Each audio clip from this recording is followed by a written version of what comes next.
I think a lot of times in life, you look back in hindsight and all the things that you did just moving forward make sense in the rearview mirror that, hey, by delegating authority, by trusting people, giving them room to make mistakes, that I developed a team of leaders and we were able to parse out a lot of that decision making that had to happen in 9/11. Welcome to the New Talent Playbook Podcast, your go-to resource for building exceptional teams and thriving businesses.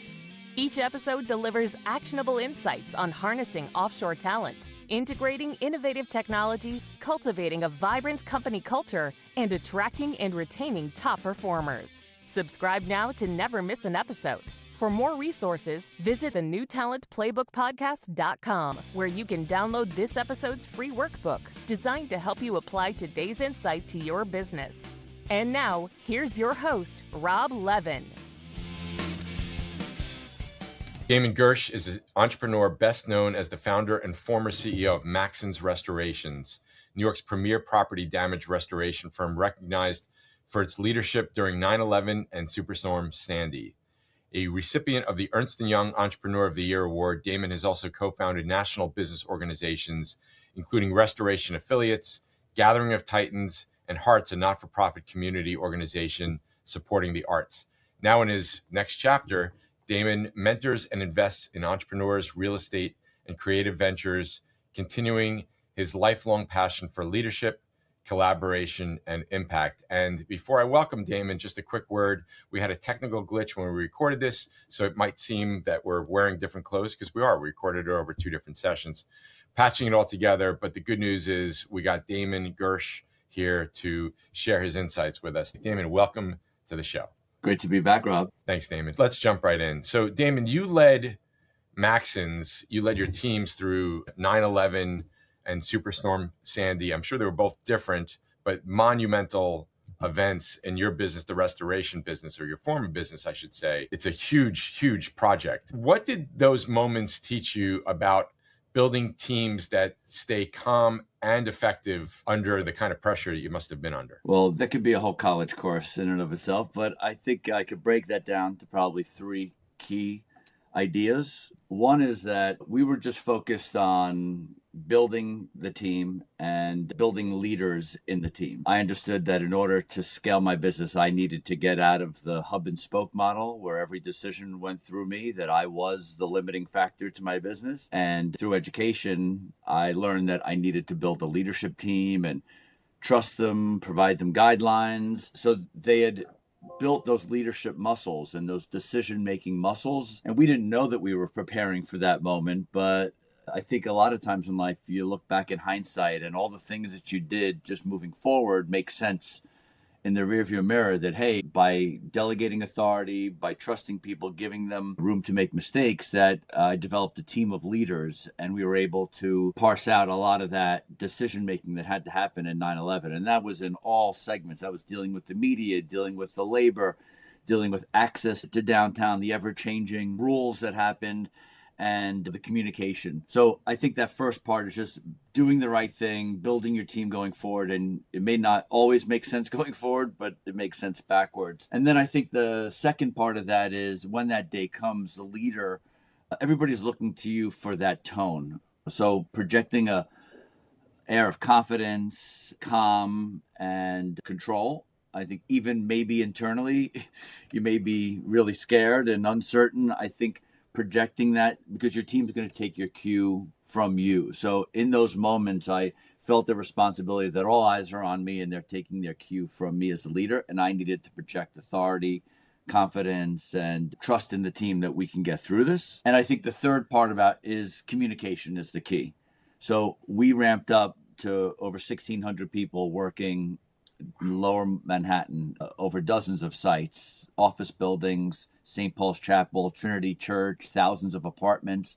So it was a massive logistical feat that we had never tackled before, but I had devised a military structure of no more than 10 people reporting to a manager or a supervisor. So what that allowed us to do is we were able to communicate guidelines and requirements from the top down in terms of like wearing masks on the job was a requirement and certain safety issues.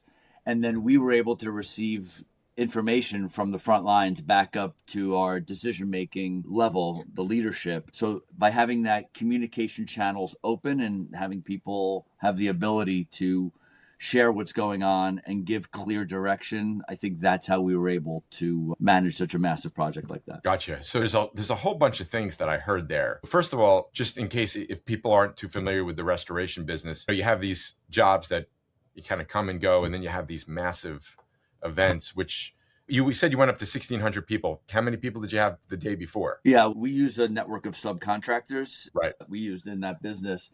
So typically on an average day, maybe 100 to 150 people working around various sites. And depending on a big job, we'd have to staff up for, let's say, a high-rise building. I may need 100 guys on that one site. But otherwise, yeah, in the 100 to 200 range. So we were able to tap our network of subs and have them each scale and exponentially grow our team. Right. So you really literally more than 10x'd overnight. Yes. You had the preparation, which is part of what I kind of wanted to point out here. You had incredible preparation for these types of events. You were ready for when it happened. It wasn't like, oh, let's figure it out now. You mentioned education, and we talked about you're a member of EO and other organizations. You prepared your team to be leaders themselves. You had communication plans in place, and then you had that air of confidence where, I don't know, was that a combination of, I better show up confident, plus, hey, we prepared for this and we're going to be okay?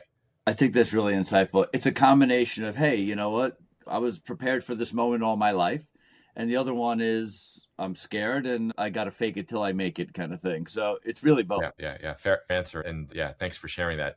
So Maxons became known for both great service and great culture. By the way, I experienced this myself when I had a problem at my house and your team came in, and it was just an amazing experience, under the circumstances, which were not amazing.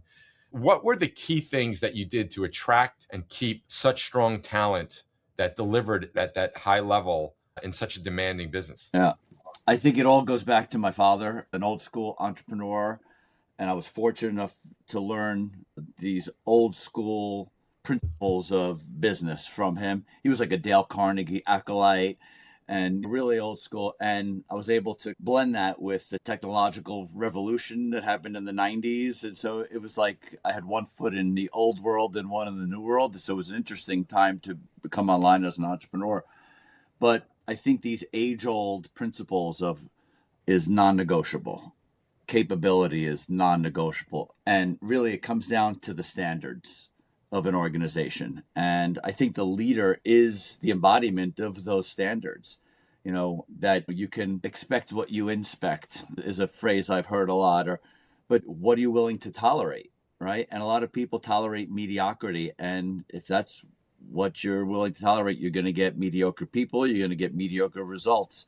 But I was raised to maintain a very high standard of professionalism, of quality, of service, because my dad taught me in the old school model that in a service business, all you have is your good name and reputation. And even if it's going to cost you money in the short term, you do everything to protect that.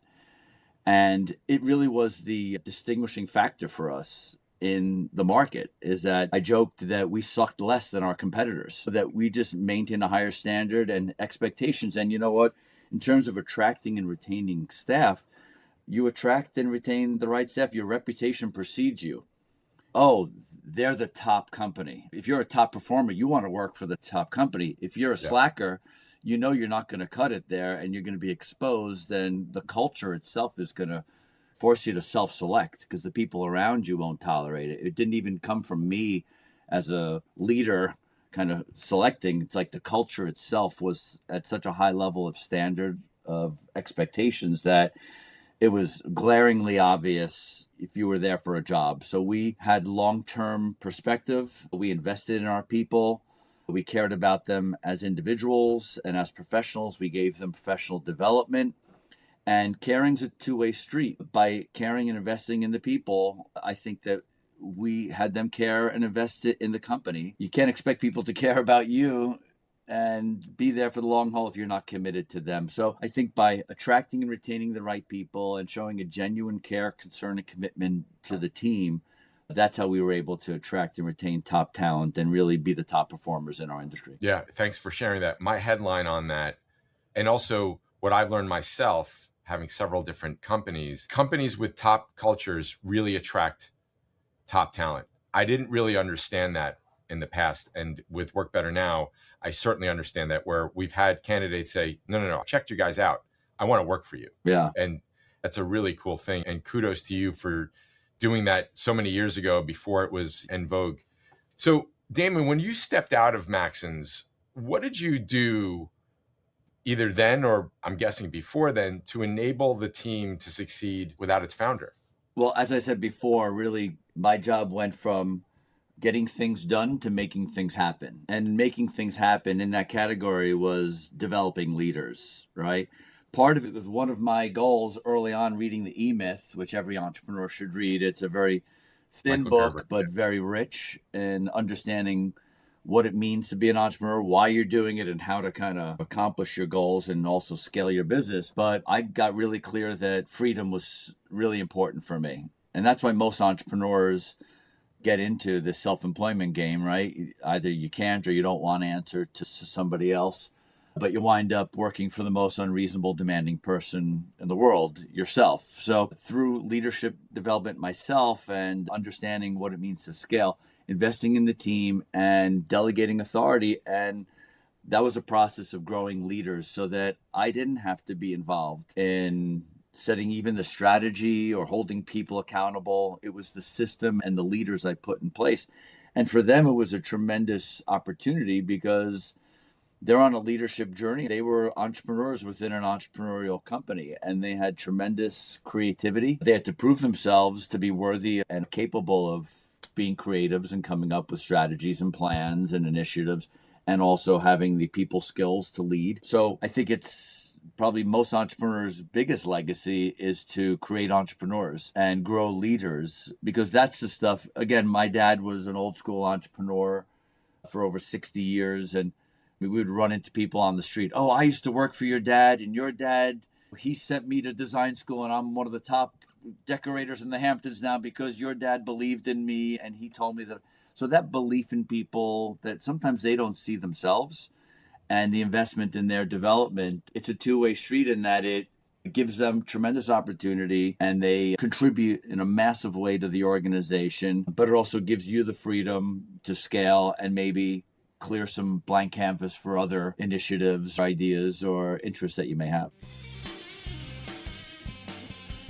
The reviews are in, and leaders are calling Rob Levin's new book a game changer. The New Talent Playbook, the ultimate guide to building your dream team, is now available, and it's your roadmap to winning the war for talent and scaling with total confidence. Don't just take our word for it. Order your copy today and see why it's a must-read for every SMB leader. Find it on Amazon.com or learn more at thenewtalentplaybook.com. Damon, you have not only been a part of, but you've actually built several communities of entrepreneurs or peer groups, something that I'm a big fan of. Can you tell us a little bit about what peer groups have done for you?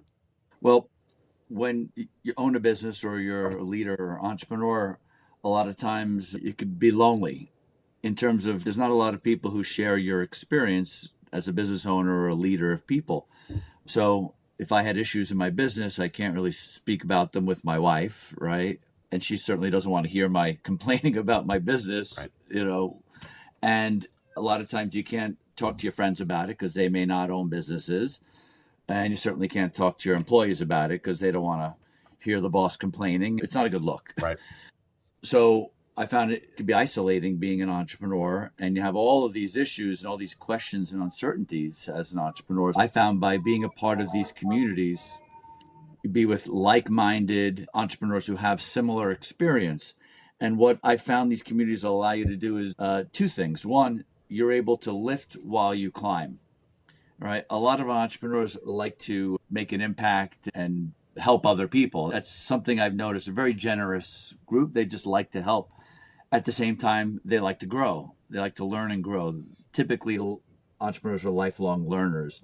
And when you're in a group of like-minded people who share your values and who have a similar experience, a lot of magic happens. You learn things, even though you're not in the same industry. There's a lot of commonality to the entrepreneur journey about reinventing yourself. We talked about making the leap from getting things done to making things happen.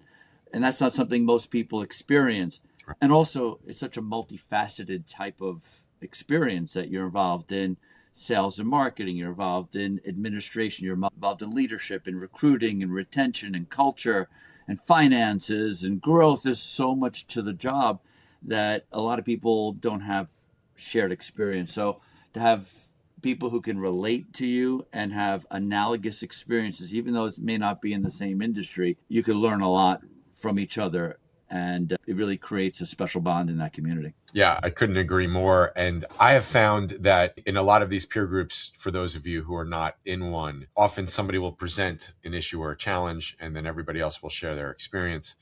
I have found that I have not only, of course, gotten value when I've presented an issue and gotten everybody's experience, but I also have gotten tremendous value both from contributing my experience to other people and then listening about their experiences in helping one of the other members of the team, because everybody thinks a little bit differently. I can't stress enough the impact that being involved in several peer groups has made for me. Thank you for sharing. With just a quick follow-up on that, with regard to starting some of the organizations that you started, what was both the impetus to start those, and then what did it take to get those off the ground? Well, the organizations I've started are a little different. Starting the entrepreneurial conclave, the Gathering of Titans, with my late friend Rick Sapio. That was a group of lifelong learners who just wanted to keep the Birthing of Giants experience going forever. And we just celebrated our 20th year. It was a little selfish. We had this great group and community and rhythm up at MIT. We didn't want to let that go. And being lifelong learners, it's now become a cohort that we've all grown and grown up together. So that's one thing. The organization I started in my industry, Restoration Affiliates, that was a strategic decision. I just saw that there were national companies and roll-ups coming into my industry, and the independent restoration contractors were at a disadvantage. We couldn't sell to national accounts, and at trade shows, we didn't have the budgets at these big nationals. So I felt a co-service marketing platform. I could just see the strategic value to everybody. And in my community organization, that was about giving back around in my community about something I'm passionate about. And I just saw an opportunity when the financial crisis hit in 2008 that funding for the arts stereotypically is the first thing to get cut on school budgets. And athletics always gets all the attention and the trophies and everything. But very few people from our neighborhood are going on to play D1 or pro sports.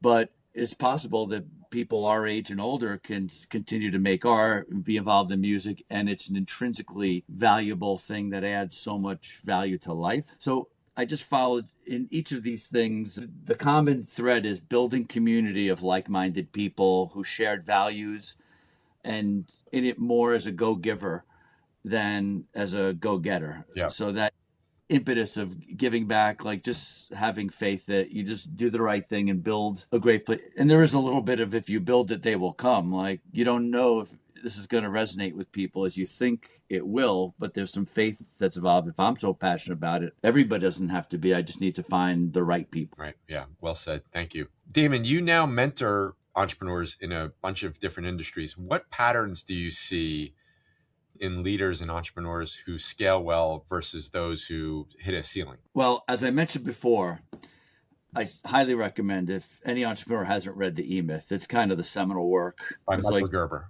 Yeah. by Michael Gerber, Yeah. The E-Myth. And what that is essentially about, if you don't read or if you don't want to read it, is entrepreneurs, their job is to work on their business, not in their business. If you work in your business, you have a job. You're just working for an unreasonable tyrant. And it's hard to scale because you're constantly reacting to your business and you're not being in a creative mode and you're not looking into the future, right? Your time horizon is a daily or maybe a weekly or bi-weekly basis. But I think the first thing is entrepreneurs have to get out of their own way and get out of the way of the business. So most entrepreneurial firms start, you have a very capable person who's proven that they have success in an area, And like I said before, the entrepreneurial journey involves reinventing yourself. And it's very easy to want to keep going back to the well that made you successful. But it really is a ladder that gets you to a level that to transcend to the next level should be kicked away. And then you start delegating and building a team and trusting people and then creating space and time and prioritizing to work on the business, like to design the business. And that means strategically, and that really means the unsexy nuts and bolts of building the systems and processes so that you're creating a consistent service and a brand rather than having a bunch of individuals operating under the same name. Right. So that's one of the main things is entrepreneurs elevating out of the day-to-day and being able to create and plan and strategize. That's one. And the other part, as I said, is this designing the business, creating clear expectations, defining what the standards of the business are, and then putting some metrics to those things.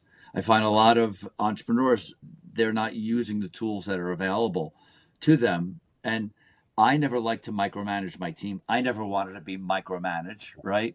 So I found that by managing by the numbers and setting minimum standards and goals and having incentives around those things, it's a way to communicate to the team what's important and how do you make money here? How are you successful here? And there's a clear scoreboard about winning or not winning. And people don't have to wonder how they're doing or wait until their review Right. as to see how they're doing. And I would rank all my teams on how they did on these various KPIs. So they saw exactly where they were. I believed in self-management, and you could see. And you also take the excuse away from them. Well, I'm underperforming, but it's impossible. Nobody could do that. You set a standard that, well, there's 5 guys who are doing it consistently. You're the only one. Right.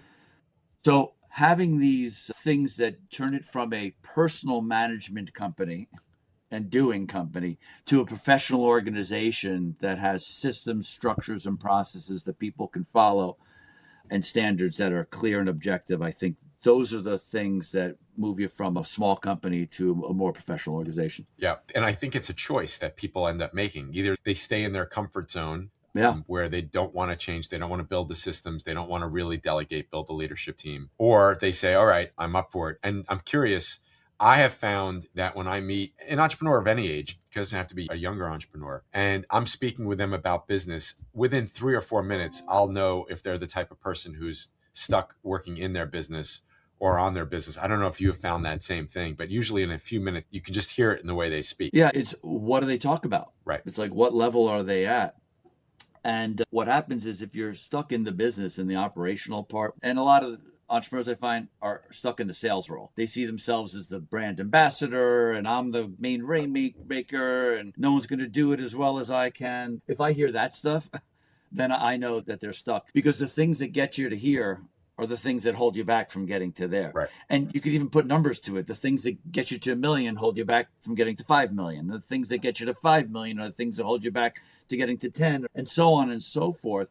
So there is a reinvention and it is uncomfortable. And you do have to basically put aside the things that made you successful in this phase and take on the next challenge that's ahead. Yeah, you have to kill your darlings. Mark Twain said you have to kill your darlings. He was talking about it with writing, but it's the same thing, I think, in the journey of an entrepreneur, at least the journey of a successful entrepreneur. Again, those things, even if you like doing those things, if you really want to grow, you're going to have to let go of them and move on.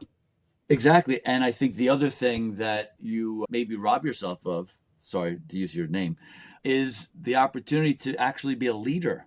If you're in the business, stuck in the day-to-day, you can't be the out front leader, clarifying the vision and aligning the team. And really what I find a leader often does is they hold the standard of the company. And I've found in the absence of effective leadership and management, people revert to their comfort zones and habits. So if it's the owner that's reverting to their comfort zones and habits, guess what? Everybody is going to be following that lead. So you also are the role model to help your team grow by showing that you're willing to step into discomfort and learn and grow as a person and as a professional. Very well said, and thanks for covering that. Damon, this has been an awesome talk. As every time I speak with you, it's always an awesome talk, regardless of what the topic is. Thank you so much. Damon, if people want to learn a little bit more about you and any of the organizations that you're involved with, where could they learn more? Well, you can reach out to me on LinkedIn. You could call Rob, and I'm always happy to have a conversation with anybody that wants to speak. At this phase, I have the luxury of time, and I love to share whatever I've learned along the way. Damon, thanks again, and thanks for sharing with these insights. And as always, great to see you. I look forward to seeing you very soon at Jazz Fest. Always a pleasure, Rob. Thanks for listening. The New Talent Playbook podcast is brought to you by Work Better Now. Don't forget to review, subscribe, and download the workbook for this episode at the link below. If you'd like to connect with us, you can find us on LinkedIn at the New Talent Playbook Podcast or visit thenewtalentplaybookpodcast.com.